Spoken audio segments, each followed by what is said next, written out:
Eh bien, salut à toutes et à tous, c'est Matin, on se retrouve aujourd'hui pour une nouvelle vidéo. Présentation de mes petites colonies et fondations qui viennent de sortir de Diapose. Alors on commence gentiment par les Lasius. Voilà, c'est une Lasius Niger. Pour info, j'ai fait un petit Hunger Games que j'avais vu sur une chaîne YouTube, je sais plus laquelle. Je me suis dit que ça pouvait être pas mal de le faire. Et puis, en voyant le résultat, franchement, c'est, ça a été bénéfique pour cette fondation. Alors, il n'y a eu aucune perte au niveau des ouvrières. Bien sûr, les Chines sont mortes. Mais ça a permis à cette fondation d'atteindre la centaine d'ouvrières assez rapidement. Ouais. Alors, on commence par ma première fondation de Camponotus, SP noir.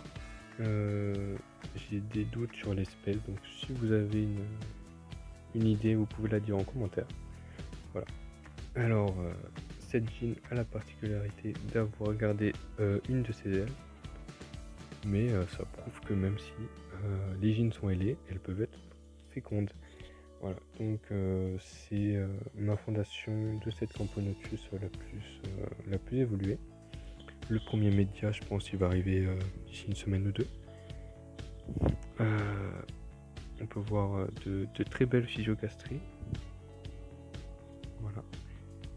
Un très beau couvain de tout type, œufs, larves, cocons. Donc il y a déjà une dizaine d'ouvrières. Alors là, c'est ma deuxième jean qui a aussi gardé ses ailes. Je sais pas ce qu'elles ont eu cette année. Celles-là, elles ont gardé leurs ailes. Alors, on voit une belle grappe d'œuf là dans les mandibules de cette ouvrière, avec sa physiogastrie bien sûr, vu que franchement cette année je vais les nourrir, je vais bien les nourrir, comme ça va faire un très bon développement. Alors, on voit aussi une physiogastrie au niveau de la gine. Voilà.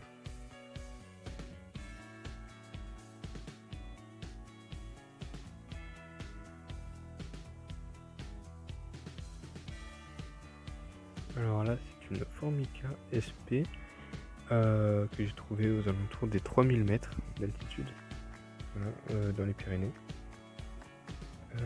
Elle a une particularité, elle a des reflets argentés comme les Parius, donc c'est ce que j'aime bien chez cette espèce. On voit très bien une physogastrie chez ces ouvrières et un début de couvain au niveau des œufs. Voilà, elles viennent de sortir de Diapose, sachant qu'elles viennent des montagnes, ça me convient. Voilà, alors là, ma deuxième fondation qui a eu un peu plus de mal à démarrer. Donc avant la Diapose, j'ai eu qu'une seule ouvrière. Voilà. Donc on voit une larve derrière et un début une belle grappe d'œufs. Donc toutes ces fondations pour l'instant, je les échange ou les vends. Donc ceux qui sont intéressés, vous pouvez venir en commentaire. Voilà. Donc ça c'est ma troisième fondation de Camponotus SP noir.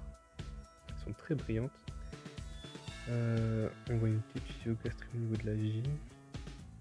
Voilà, on voit très bien les ouvrières qui sont bien nourries. Elle a un peu moins de couvain celle-là, vu que je l'ai sortie de Diapose un peu tard, étant donné qu'elle s'est développée un peu plus lentement que les autres. J'ai préféré la garder un peu plus en Diapose. Voilà, donc on voit un petit couvain raisonnable. Alors ça, il me semble que c'est ma Formica rufa, ma seule Formica qui est toujours en vie pour l'instant. J'en ai eu 3, enfin, j'en ai récolté 3 et c'est ma seule en vie.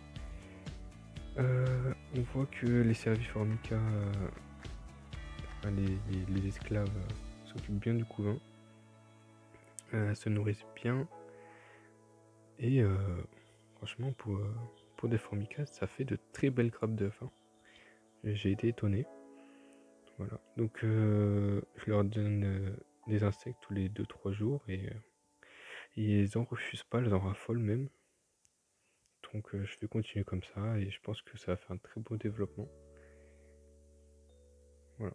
Donc il faut savoir que je les ai pas pillés. Je sais qu'il y en a beaucoup qui sont réticents au niveau de cette espèce, sachant son bienfait au niveau de la faune et la flore. Mais voilà, je compte pas en récolter d'autres. C'était un test et pour l'instant ce test est concluant. Voilà. Alors là, c'est des Camponotus turkestanus. Ma première fondation de Camponotus turkestanus, la première fois que je l'essaie, c'est une très belle espèce. Voilà. Un peu assez difficile, il faut la connaître, je pense, pour y arriver avec cette espèce. Voilà, vu que niveau insecte, elle est très compliquée. Mais bon, là, j'ai réussi à trouver ce qu'elle aimait, donc ça fait 2 semaines que franchement, ça commence à partir à niveau couvent. Elle pond bien, il y a une dizaine d'ouvrières, donc je pense premier média, il va pas tarder d'arriver. On voit une légère physiogastrie au niveau de la gine. Voilà. Donc voilà, on peut voir un peu mieux le couvain là, maintenant que la gine s'est écartée. On peut voir une ouvrière donner à manger à une des larves qui va bientôt se transformer en cocon, qui va bientôt tisser son cocon. Voilà, une très belle espèce. J'ai aussi pas mal de projets avec celle-là. Et on va terminer par mes Myrmica rubra que j'ai mis en nid un peu trop tôt. Voilà, donc je les ai repassés en tube. Je pense que je vais les garder en tube étant donné leurs besoins en hygrométrie assez élevés. Donc voilà, il y a 4 gines il me semble, un petit couvain, un petit tapis de couvain, très active. Voilà, sortie de diapos très active, donc je m'en fais pas pour elle.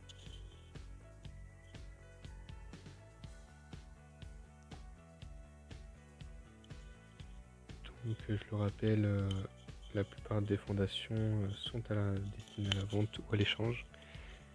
Donc si vous êtes intéressé, venez dans l'espace commentaire, je serai là pour répondre. Voilà, donc ce sera tout pour cette vidéo. Voilà, c'est la reprise. Désolé pour la caméra, ça fait longtemps que j'ai pas filmé, j'ai changé de téléphone, donc il y a des moments ça tremblait un peu. Donc si quand même ça vous a plu, n'hésitez pas à lâcher un pouce bleu et à vous abonner. Voilà, c'était tout pour cette vidéo, c'était ma tante, peace.